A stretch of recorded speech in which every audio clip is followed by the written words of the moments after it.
Porción bíblica Re, primera parte. Deuteronomio capítulo 11, versículo 26 a capítulo 12, versículo 10. Resumen.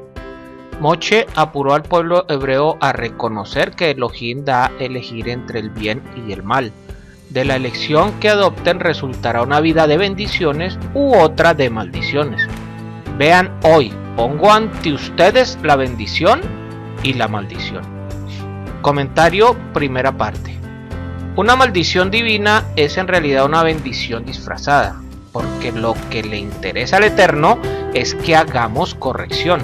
Nuestro desafío es verla desde esa perspectiva en lugar de caer en la trampa de enojarnos con Elohim. Se infiere de esto que el dolor y la negatividad existen con el fin de darnos libre albedrío, y este existe a su vez para permitirnos ser merecedores de la recompensa por nuestras elecciones y que no nos sintamos indignos de las bendiciones que nos otorga Elohim. Cuando reconocemos que el mal existe exclusivamente para darnos la libertad de rechazarlo, la lucha contra él se vuelve mucho más sencilla. Observa. Hoy pongo delante de vosotros una bendición y una maldición. Jehová presenta dos opciones para que el hombre pueda elegir. Es una evidencia clara de que el hombre fue creado con libre albedrío. Esta es la razón por la que esta parashá empieza con la palabra re. Observa. La observación que debemos hacer es fijarnos en las dos opciones que hay para elegir y luego tomar una decisión correcta. Cada uno tiene la libertad para escoger. Nadie está obligado a obedecer o a pecar. Eres libre para escoger el pecado, pero esa libertad no te exime de la responsabilidad y las consecuencias de tu elección. Podemos elegir entre la bendición y la maldición, que son las consecuencias de la obediencia y la desobediencia respectivamente. La bendición alcanzará al que obedece y la maldición afectará al que desobedece. La bendición y la maldición son dos fuerzas sobrenaturales que operan en el mundo invisible y se manifiestan en el mundo visible. Y acontecerá que cuando Jehová tu Elohim te lleve a la tierra donde entras para poseerla, pondrás la bendición sobre el monte Gerizim y la maldición sobre el monte Ebal. Esto se refiere a que la bendición y la maldición son enunciadas sobre estos dos montes respectivamente, pero la bendición y la maldición no están ligadas a esos dos montes respectivamente, o a aquella u otra montaña. No podemos pensar que la maldición venga de una montaña, sino que aquí encontramos una forma pedagógica de ilustrar las dos realidades. El pueblo tenía que pronunciar la bendición hacia una montaña y la bendición hacia la otra montaña. Las dos montañas, Gerizim y Ebal, con toda probabilidad son aquellas que hoy en día tienen los mismos nombres. El monte Ebal, 940 metros sobre el nivel del mar, está al norte y el monte Gerizim, 880 metros sobre el nivel del mar, está al sur. En el valle entre los dos montes se encuentra la ciudad de Shechem. Había una ruta importante que pasaba por ese lugar que conectaba a Israel con el resto del mundo. Fue un lugar de encuentro para los viajeros entre el norte, el sur, el este y el oeste. Aquí fue donde Abraham construyó su primer altar y aquí fue sepultado Joseph. Al colocarse en Shechem mirando hacia el norte, donde está la montaña Ebal, sobre la cual se pronunció la maldición, la espalda está hacia Jerusalén. Al voltearse hacia el sur, la montaña de la bendición estará adelante y más allá está la montaña escogida por Jehová, el monte Sión. En Juan 4 hay una discusión religiosa entre Yeshua y una samaritana sobre el lugar de adoración. En ese caso la palabra adoración tiene que ver con el culto de los sacrificios. Los samaritanos siguen manteniendo la idea de que Gerizim fue elegido como el monte donde el Eterno iba a poner su nombre, y siguen sacrificando allí animales. Destruiréis completamente todos los lugares donde las naciones que desposeeréis sirven a sus dioses. El texto que habla de destruir los lugares de culto pagano y borrar los nombres de los dioses falsos está contrastado con el versículo siguiente que dice: no procederéis así con Jehová vuestro Elohim, lo cual indica en primer lugar que no se puede servir al Eterno de la misma manera como los idólatras, ni levantar altares al Eterno en cualquier lugar, sino solo en el lugar escogido por él. No tenemos derecho a destruir la idolatría en lugares que no nos pertenecen. El mandamiento es para la tierra de Israel, que fue entregada a los hijos de Israel. Tenemos autoridad para destruir la idolatría en los territorios que nos han sido dados, no sobre otros. Estaba permitido sacrificar en los lugares altos antes de que el tabernáculo fue erigido en el desierto, pero no durante los 39 años en el desierto. Durante los 14 años de conquista, cuando el tabernáculo estaba en Gidal, estaba permitido sacrificar en los lugares altos. Durante los 369 años, cuando el tabernáculo estaba en Shiloh, estaba prohibido, pero durante los 57 años, cuando estaba en Nob y Gibón, estaba permitido.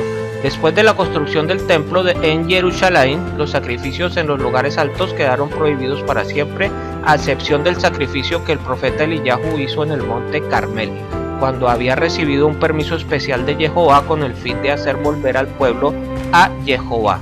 El templo de Shlomo permaneció 410 años, así que el tabernáculo duró más tiempo que el mismo templo de Shlomo. En la Torá encontramos el lugar escogido por el Eterno para poner allí su nombre permanentemente. Hay dos testimonios acerca de la ciudad de Jerusalén. El primero se encuentra en Génesis 14 y 18, donde se habla del Melquisedec, que era rey y sacerdote en Chalén. Chalén es el mismo lugar que Sión, es decir, Jerusalén, según el Salmo 76:2, donde está escrito: en Chalén está su tabernáculo y en Sión su morada. El Mesías tendrá el ministerio eterno de Melquisedec, de ser tanto rey como sacerdote, en la misma ciudad de Jerusalén, como está escrito en el Salmo 110:4. Jehová ha jurado y no se retractará: tú eres sacerdote para siempre según el orden de Melquisedec. El segundo testimonio se encuentra en Génesis 22, donde habla de la atadura de Yihad sobre el altar en uno de los montes de la tierra de Moría.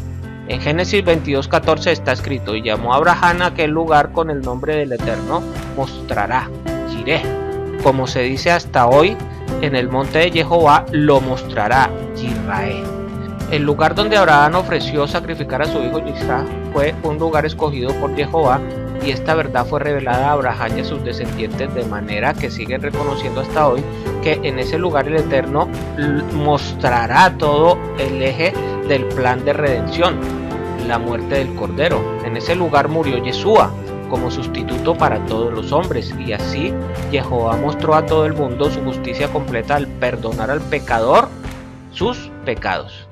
En el lugar donde Abraham reconoció el ministerio superior de Melquisedec y vio la muerte y la resurrección del Hijo, fue luego edificado el templo de Shlomo y el segundo templo, que estuvo en pie cuando Yeshua fue enviado al mundo, y será el mismo lugar donde pronto se edificará el tercer templo. En el Salmo 132:1-5 está escrito: cántico de ascenso gradual. Acuérdate, Jehová, de David, de toda su aflicción, de cómo juró a Jehová y prometió al poderoso de Jacob: ciertamente no entraré en mi casa, ni en mi lecho me acostaré, no daré sueño a mis ojos, ni a mis palabras adormecimiento, hasta que haya un lugar para Jehová, una morada para el poderoso de Jacob. David fue el instrumento que el Eterno escogió para finalmente fijar lugar de culto por Jehová. En el Salmo 132:13-14 está escrito: porque Jehová ha escogido a Sión, la quiso parar su habitación, este es mi lugar de reposo para siempre, aquí habitaré porque la he deseado. El monte de Sión fue escogido para siempre para ser lugar donde se fijará el nombre del Eterno. En Jerusalén hay una marca de relieve en las montañas de la letra hebrea Shin. la primera letra del nombre del Shaddai, que significa todo suficiente y todopoderoso. Así Jehová puso también de forma física uno de sus nombres en este lugar. Allí también vosotros y vuestras familias comeréis en presencia de Jehová. El momento de sentarse en la mesa fue creado por el Eterno para poder estar delante de él. En Jerusalén el pueblo aprendió cómo se debe sentar y comer delante del Eterno. Por eso la mesa en la casa de un hebreo es un lugar sagrado considerado como un altar. Un hebreo no se sienta sobre una mesa. La mesa es un lugar de encuentro con el Eterno para toda la familia. Por lo tanto, es importante que todos los miembros de la familia coman en los mismos horarios para poder encontrar a Jehová en una comunión familiar. La Torá restablece de manera profética el momento cuando iba a ser restablecido el lugar permanente para el nombre del Eterno. Vemos en este texto que tenía que ser no solamente después de la conquista de 14 años bajo Yehoshua, sino después de que el pueblo de Israel obtuviera paz de todos los enemigos alrededor. Esto no sucedió hasta el tiempo del rey David, que hizo muchas guerras y subyugó a todos los pueblos enemigos de Israel. En Primera de Crónicas del 21 al 22 se habla de la compra del campo donde el templo iba a ser edificado al norte de la ciudadela de David. Pero aunque el rey David tenía el gran deseo de construir el templo, no pudo hacerlo por causa de que había derramado demasiada sangre. Por eso su hijo Shlomo fue escogido para llevar a cabo esta obra magnífica.